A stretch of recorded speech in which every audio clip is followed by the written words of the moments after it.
Welcome to my Civilization 7 Antiquity Age tier list. With time cards down below, let's go. We should probably hit the Civs in alphabetical order, so we begin here with the probably natural pairing of Amina with Aksum. Aksum is all about gold. Gold on resources, plus 2 of it, specifically, and a unique improvement, so not buildings to create a quarter, but rather a tile improvement that provides gold, as well as a little bit of cultural potential here as well. Gold and cultural potential is what Aksum is all about. Mainly just the gold, if I'm honest. I find them to be not that productive, not all that scientific, but exceptionally good at making money, and of course that will allow us to develop our towns and whatnot in Civilization 7, maybe panic buy a load of units. Taking a look at their units, though, I'm a little less impressed, to be honest. The seas don't play a massive role in the Antiquity Age in Civilization 7, and here we have essentially 2 sea units, right? There's a trade ship which can't be pillaged, nice, though the threat of pillaging again is probably relatively low. You can win over the city-states. It's hard to say whether you'll be at war in the seas. The extra trade range is nice though, of course. Trade is a great moneymaker. And of course the unique unit really brings this to fruition with 1 charge to create a naval trade route, as well as some extra strength along the coast. The trade routes can't be pillaged, but you'll be extra strong at defending them if you want to. Nice, okay. If we jump over to the Aksumite civics, I think again here you'll see a fairly familiar story. Here is of course a unique improvement, as well as, crucially, the ability to add extra resource capacity in settlements on coasts or navigable rivers, probably most of your settlements, if you're playing it right. Some of the things here I find a little less impressive. 1 culture for the altar and the monument, if it's adjacent to your improvement, could be a little hard to pull off. Extra gold, though, very nice to see. Other things like ignoring zone of control, culture, yeah, okay, there's definitely some culture potential, there's some clear gold potential with the Civ, but how do they rank, given this somewhat narrow focus on gold? And again, as I say, I find a fairly noticeable lack of things like production, like science, and even the likes of happiness can be missing here. Though, with your extra resource gathering potential and that crucial incentive to do it, maybe you can get around that part at least. Aksum should set you up fairly well for future ages, and if you're leaning down the economic leader path as just one example of what is probably an ideal strategy here, you'll be able to make even more money. Of course, gold on resources and towns could be very, very valuable indeed, as well as gold from porting and trading. But these aren't specific to Aksum. These are generic effects, and as we'll see throughout the video, there are some other civilizations, maybe not even always the economic ones, who can make just as great a use of these benefits. So this kind of thing I tend to weight a little less in my overall recommendations. Speaking of which, and very quickly here, I am of course considering the overall strength of a Civ when I rank it. Can it lead to a technological, cultural advancement? War, diplomacy, is it overpowered in any or maybe many of these fields? Can it win the legacy objectives, the ultimate goal of the age? And, of course, other considerations. You may not necessarily be playing the best leader for the Civ in this age, because I'm assuming you're probably going to go through and play 2 more ages after the fact. You're not just playing a single age campaign. So I will somewhat consider leader combos, as well as the future setup potential. But I don't want this to be my life story in a tier list video, so I won't cover every single little thing, 100% of every detail or combo. I'll give you my highlights and why the Civs are ranked where they are based on how I've played with them. So let's get to the ranking. I believe Aksum is a fairly middle of the road, average in overall strength, B tier civilization. It does produce a lot of gold. Trade, resources, you can buy buildings galore, which is great.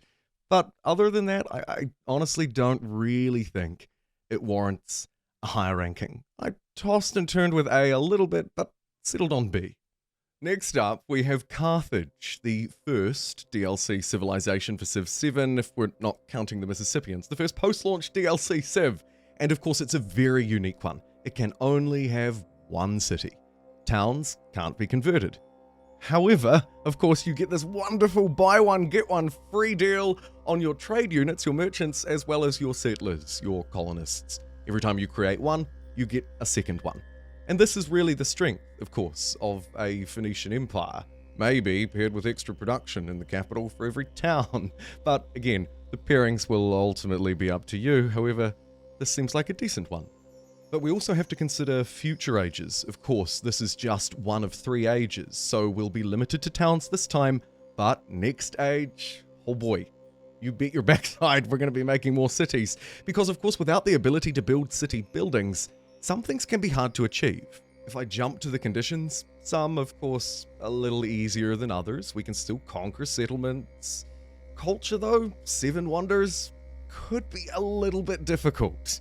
However, if you lean down the militaristic route, you might be able to take them. That is another step in the process, of course. So let's get back to Carthage. I think the Carthaginian district, or the 2 unique buildings that perhaps form a quarter, is very strong indeed. Production, food, gold, with generally pretty broad adjacency bonuses. Most players, most maps, most of the time, you'll be able to take advantage of coast navigable rivers and or resources, districts, and wonders, right? These are fairly achievable adjacency bonuses for good core resources. Build them both together, create your special port, and you'll increase the number of resources that may be assigned to a settlement by 2. That's of course massive. Why? Because we're going to have a lot of settlements, and we're going to have them very quickly indeed. The resource grab is one of the strongest parts, at least in my experience so far with Carthage, that I think really sells this civilization despite its significant drawback of only being able to have 1 city. Having a look at their unique civics, the final one, the Sicilian Wars, also grants a +2 settlement limit, so you can truly take advantage of the settlements within your limit, and let's be real, probably a bit over that limit as well. You're going to have a lot of settlements playing as Carthage, and of course they'll all be towns. The districts, you'll need to get both civics to be able to get them. The other benefits here are kind of useful. I mean, the +1 movement to naval units, maybe not so much, but the trade route extended range and the 3 gold on the capital, our only city, for every trade route with it, should not be overlooked. That's very good. Better range than what Aksum can get, and a lot of extra money. And you might want to use all of that money to purchase your, actually, by the way, I believe very strong, and I don't think people have quite clicked onto this yet, very strong unit. Yes, it can only be purchased, and it's more expensive than a traditional cavalry unit, but +1 combat strength for each unique city resource assigned to your capital. You should have plenty of slots to add plenty of resources, as well as your trade, your ability to reach out. You honestly, you can get a great combat strength bonus on these things, and you can just roll through an ideal sort of early Mongol kind of setup going on here. Because of just how unique this Carthage civilization is, I believe it's challenging to rank. But man, out the gate, those settlers, that strength, everything that we've discussed, I believe, warrants an A tier for this civilization. If it weren't for the fact that only having 1 city means it's going to be quite difficult for you, well, it's literally impossible for you in your own cities to build more libraries, more cultural buildings, etc. And the wonders, right? Everything we've discussed. If you want those, want that stuff, you're going to have to go out and take it. You're maybe not the best at doing that. You are the best at rapidly expanding out. Buy one, get one, free deals all the way through some resources that will make you incredibly wealthy and set you up for some ludicrously good ages later on. I think that Carthage is very special and worthy of an A tier ranking. While Egypt may have always traditionally been a bit of a fan favorite, I have to say it feels a little bit lackluster to me this time around. Production on navigable rivers, sure, nice enough. Mid-J, reasonable defensive unit, +3 strength in friendly territory, doubled when stationed inside of a settlement, doesn't have any maintenance. Not really all that great for going on the aggressive, and I'm just not sure that this is enough to make it a winning unit either. Good, but I don't believe really all that great. Granted, this will depend a little bit on where you're positioned. If you're being attacked heavily by barbs early on or an aggressive neighbor on deity, then maybe this is just what you need. Their unique unit is of course one of the more fun ones, great people. Though the fun also introduces a little bit of RNG. Which benefit will you get? And unfortunately, this does take away a little bit from these units who increase in cost every time you produce them. Some of them exceptionally good, others you may struggle to make the most of. Your unique buildings probably lean into what you're trying to do best, right? Navigable rivers, very key for you here, +4 gold, extra happiness, and some culture generation here too.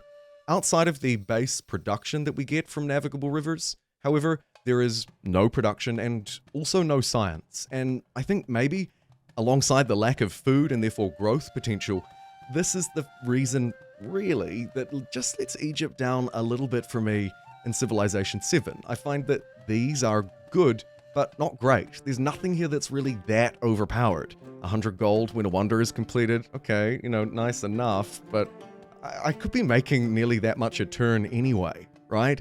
By the time I can actually get some wonders online. You should at least be able to surge towards your pyramids, and maybe with a little bit of extra wonder production later on, you might be able to pull off that culture side. Though personally, I've found it's easier to meet the cultural objectives with civilizations who aren't really even geared towards producing wonders, but just geared towards producing stuff, right? Unlocking them and then just producing stuff. Everything else here is, again, decent, but not all that outstanding. Not a great ability to increase the number of settlements, and no benefits that are blindingly overpowered. Egypt is really just a disappointment for me. Don't get me wrong, you can still play good games, right? These rankings are of course just the view of one moron on the internet, but also it's worth noting that it's a pretty tight ranking system. However, I reckon you're probably at a disadvantage for all of the reasons that we've discussed if you're playing Egypt. There just really isn't enough power here to make the most of what you do best. The productive capacity is missing, and I find that leads to pretty lackluster games most of the time with Egypt. Now we move on to the Greeks, who I believe are perhaps very uniquely placed in this age, yet simultaneously actually a great generic base for whomever you might want to play in future ones.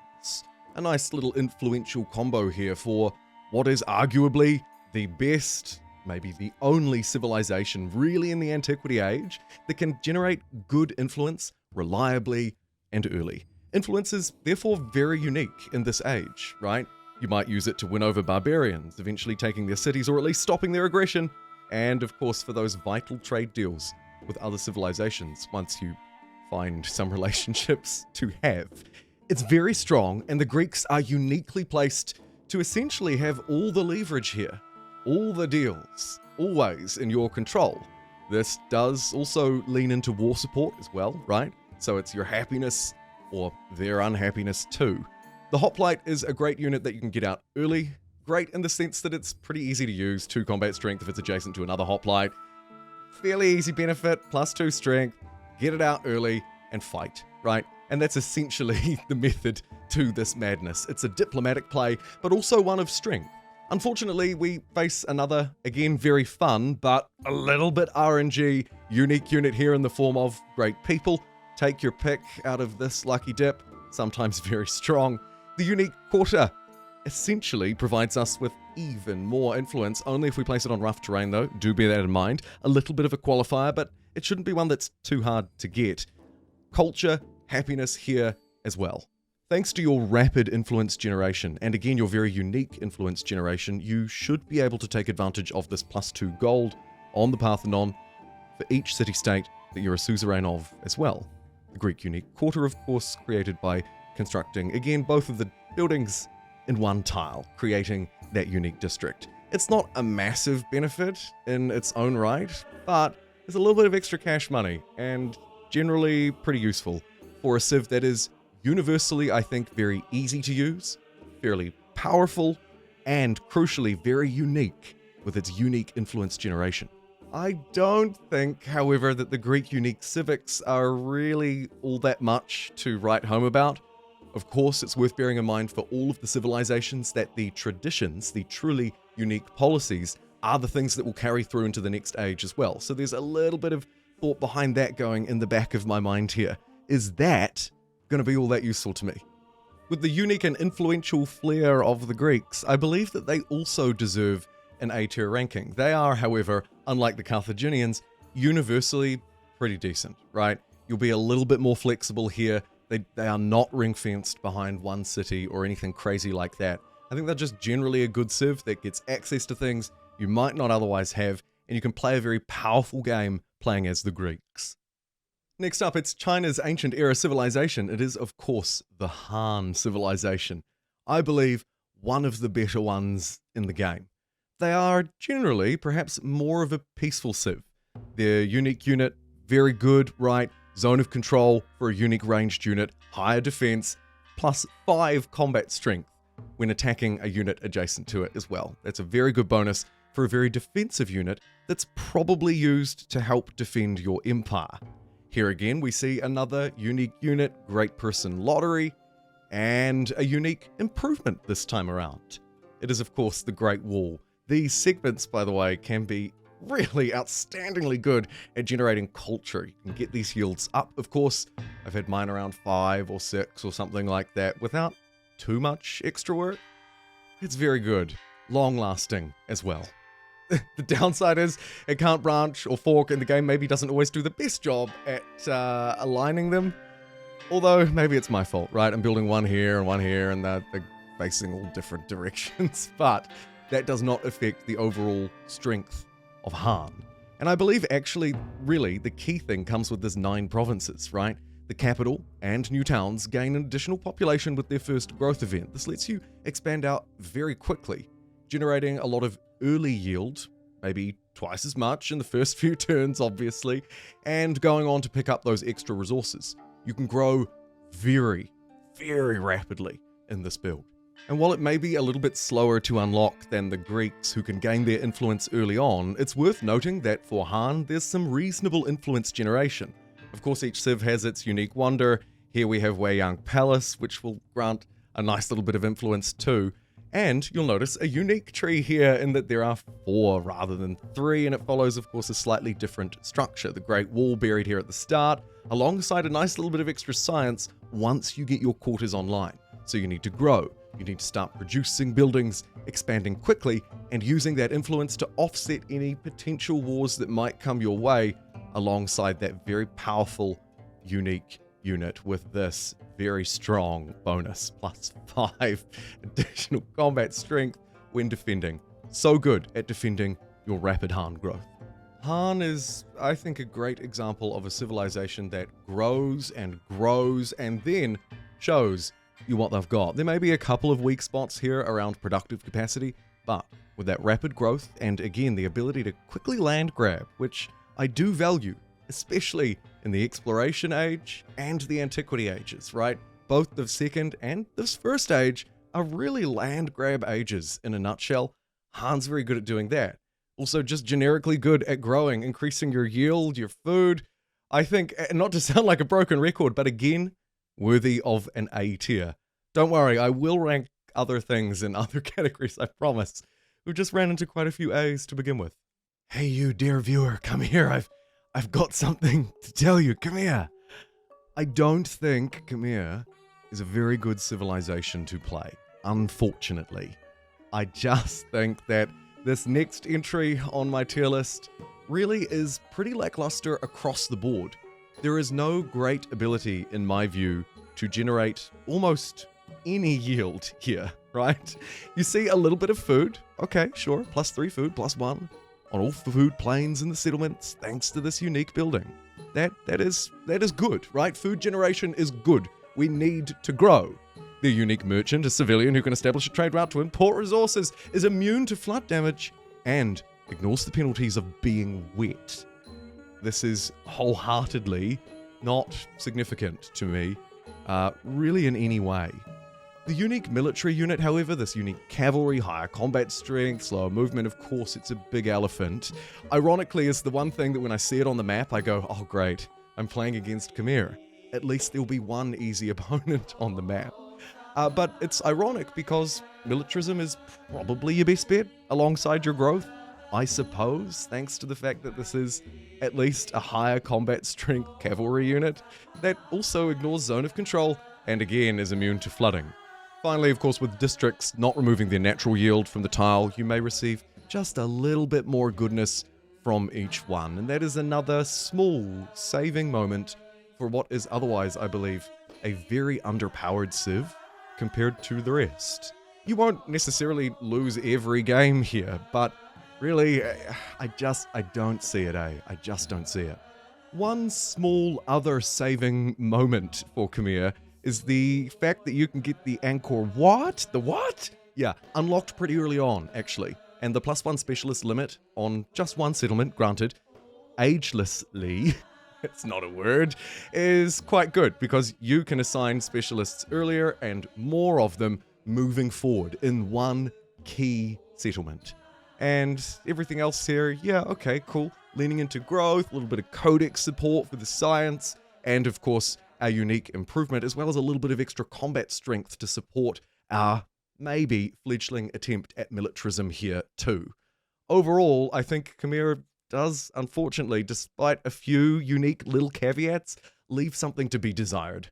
Now, Khmer, and take a look at this. Unfortunately, I think it's probably another D ranking here. Flirted with C, but no, it really, it has to be a D. There just isn't enough. There's just not enough. There is no real cohesive strategy, I believe, that has any really notable strength over most other civs. What most other civs can do, they can probably do what you're doing better, right? Playing the military game, they can do it better. Playing the whatever culture happiness game, they can do it better. They can just do it better. Yeah, some fun with that unit. You will put up a decent enough combat experience, but it's not enough. I believe Khmer is a D tier. The Mauryans are a very interesting one that I really struggled to rank, if I'm honest. I find them to be very much a win more civilization. If you're winning, you're going to win more. If things don't go your way though, it might be hard to recover thanks to a generally kind of weak ability at generating most yield. You'll see there's a little bit of science potential here, adjacency for quarters, culture adjacency for mountains, generally easier to achieve and generally pretty good anyway. The big selling point though for Mauryans is their happiness generation.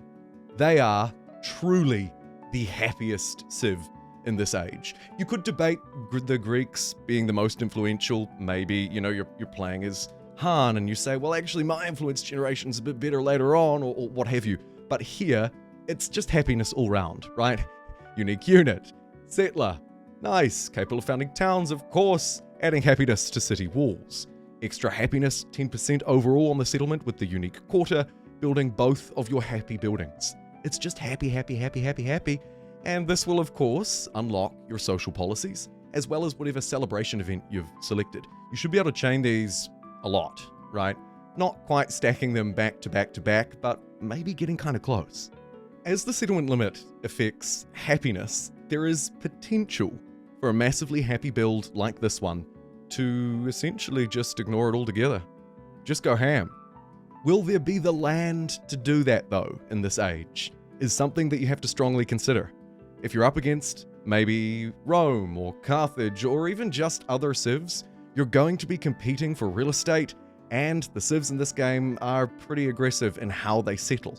So yes, theoretically you could produce enough happiness to pull this off, but just bear in mind that there are other constraints as always. It's nice to have both of their unique buildings sandwiched into the very first unlock, so you don't have to spend more turns moving through subsequent branches, though you'll probably want to move through them anyway, as you'll pick up a little bit of that extra militarism, which is potentially another saving grace here with your city-destroying unique units. I mean, my goodness, look at these guys, +5 combat strength against fortified districts.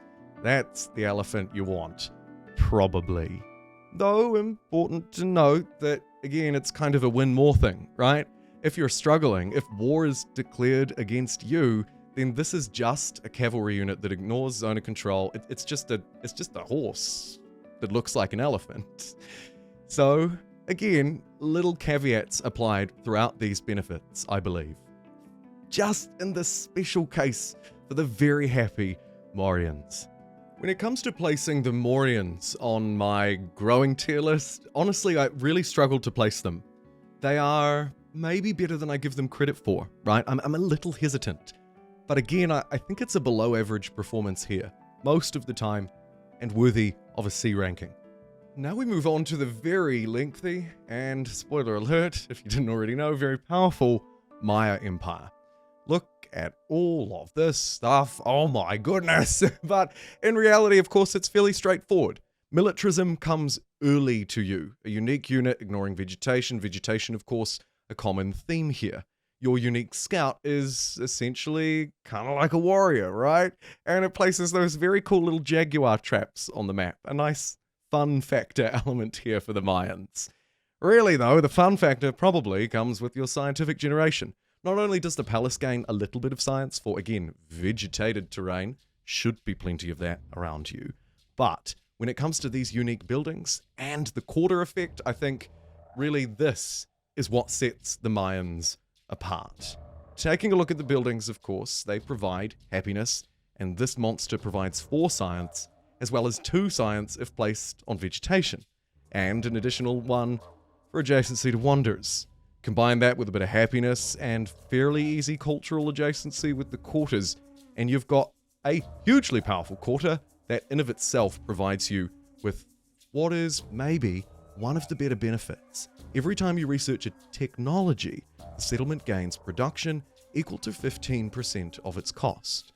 Combine that with your natural scientific generation, maybe a little bit of extra thrown in the mix if you like to spice things up a bit with the wonderful combo of Ada Lovelace and the Mayans. You've got yourself a very powerful winning combination. Huge science production and extra actual production from researching those technologies. This will set you up throughout the course of the rest of the game, in my view as well. In my experience, this extra production is enough to offset the fact that I'm not very good at generating influence. I'm also maybe not all that good at generating food.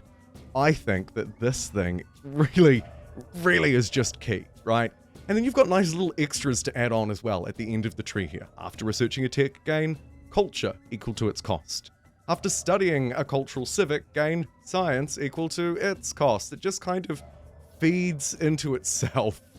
And the yields, oh my goodness, the base yields. Get a couple of wonders online, like your unique one, and you'll have tiles that could be producing, say, 3 science, 3 production, and 3 happiness in the first stage pretty early on.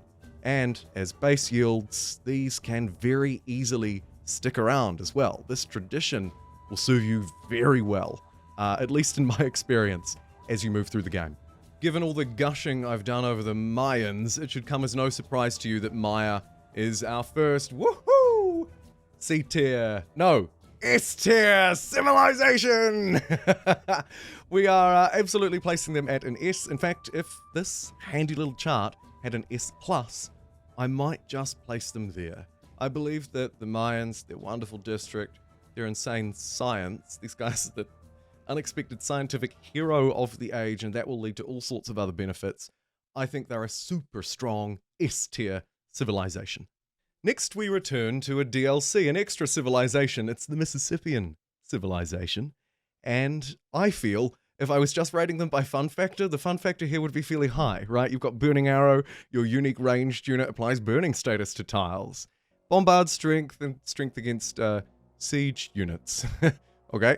And then, of course, we've got our unique merchant, who can, as well as establishing trade routes, also get a little bit of extra money into our back pocket. Just 25 gold.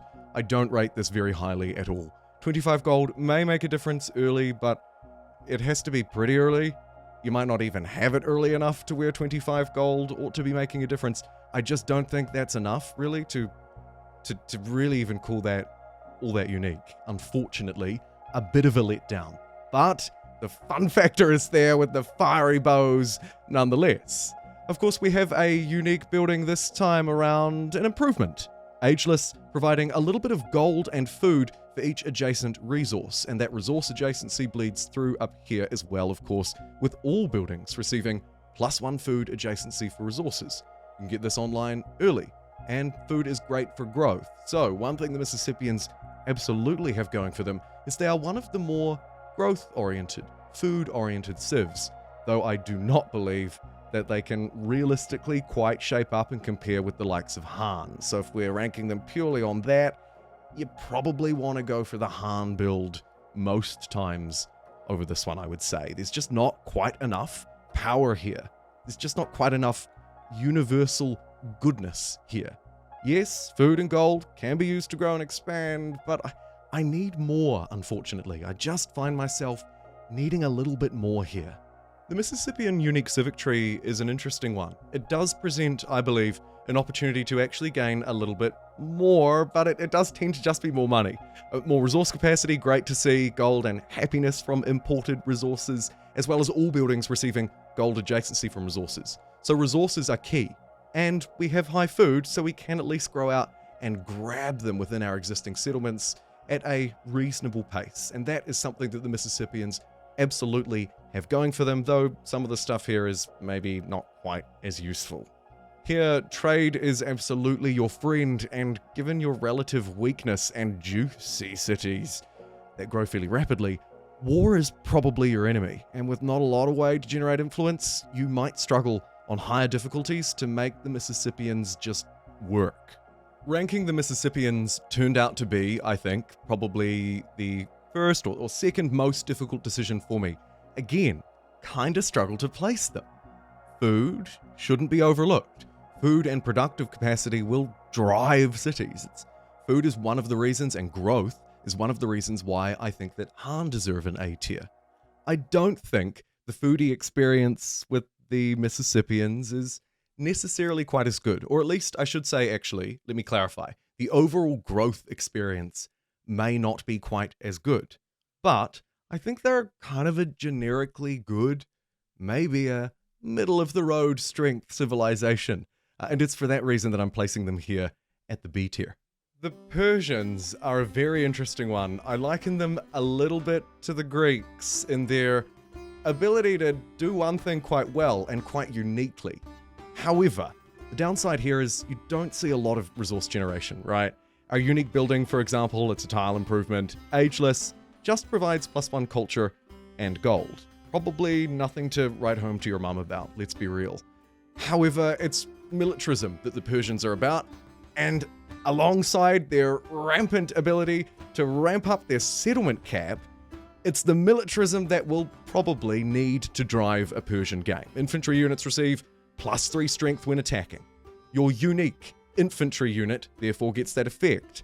And the unique Immortal's ability to heal 15 hit points after defeating an enemy is also quite good. Of course, it will let you keep up the rampage, right? Keep steamrolling through, not just pillaging to get reward, but also taking down enemies.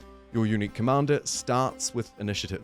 And the fact that it starts with it, of course, means that this is great early, but then arguably maybe not so significant as we move through.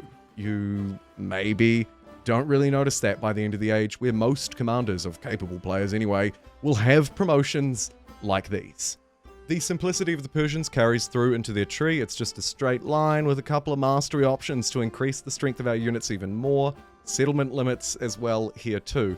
Unfortunately, of course, it's buried behind the first option, as always, and the first option maybe doesn't do an awful lot, except you'll notice a 50% boost towards training infantry units. Interesting.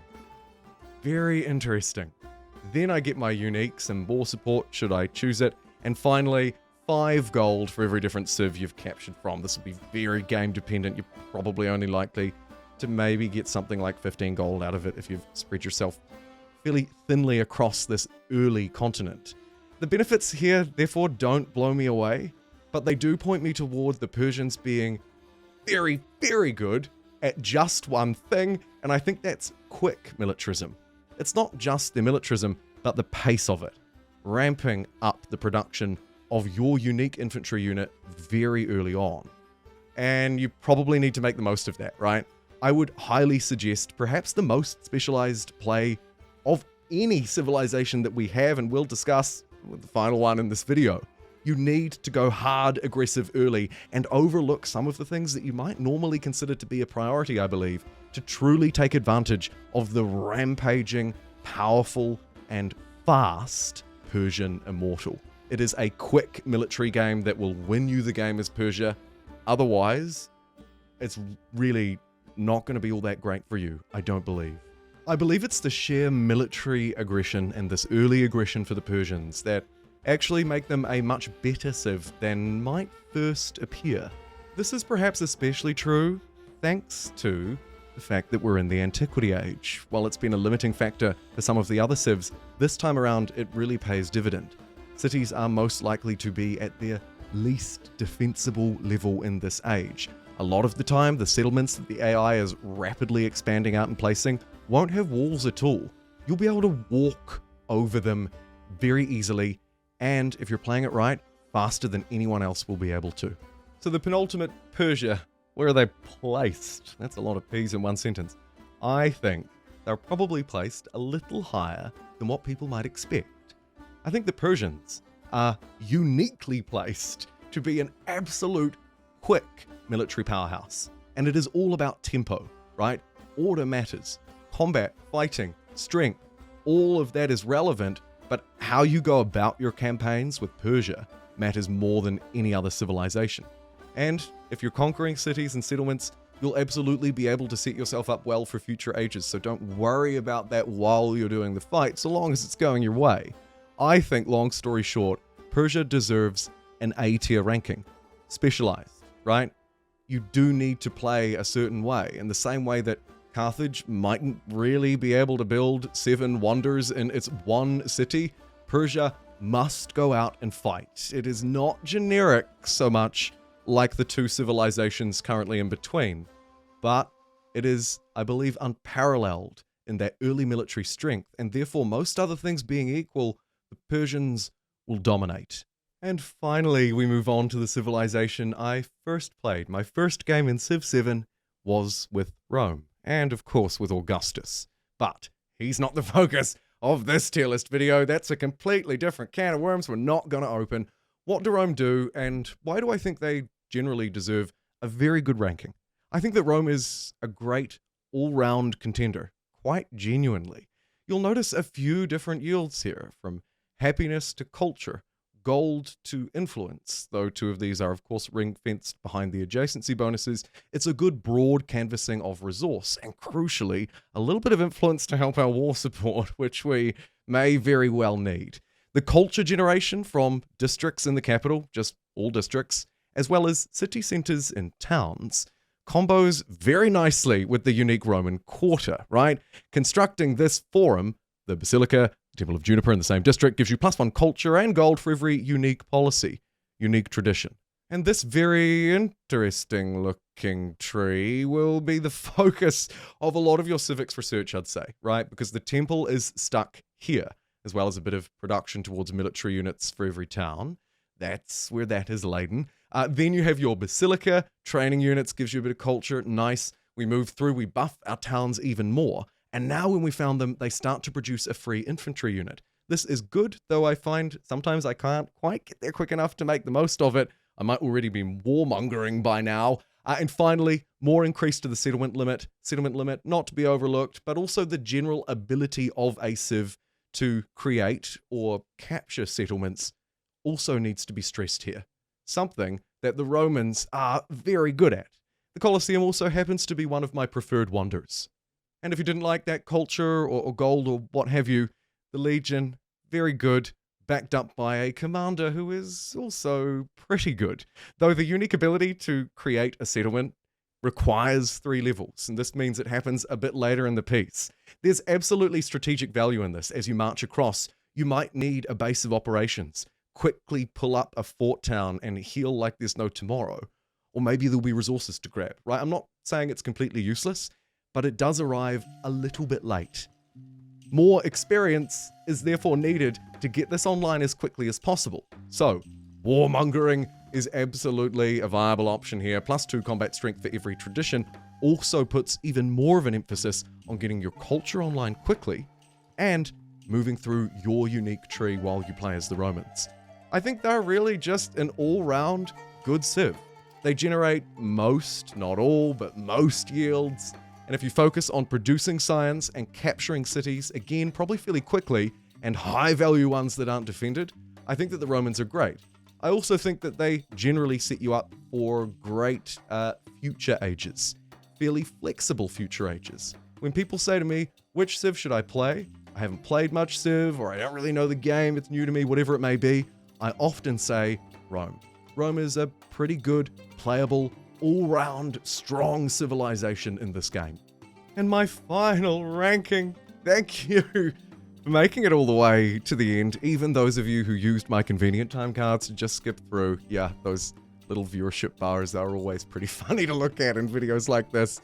I'm placing Rome in S tier. To reiterate what I said earlier, in case you missed that bit, I don't think it's quite on the same level as the Mayans. If we were adding pluses and minuses all over the show, they would deserve an S+, because they are on the higher end of the spectrum, absolutely. But I think that the Romans come in as a really solid backup. Much like Han, Rome, easy to play. Doesn't need a lot to master it, and that's partly because it just has this wonderful ability to produce a whole load of stuff across a whole load of yields.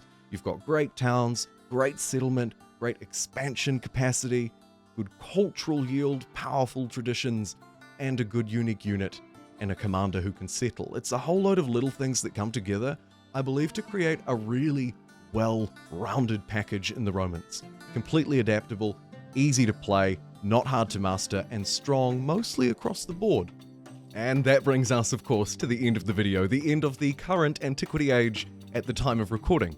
They're releasing plenty more Civs, and I've got plenty more to come, though I'd like to spend a bit more time with the exploration age before I make any solid commitments here. I really want to have a good feel of the Civs before I can give you my rankings. As always, let me know what you think down in the comments below. I'm sure you will. I'm sure it'll be brutal down there in parts. But I will see you there. Thanks for watching. See you next time.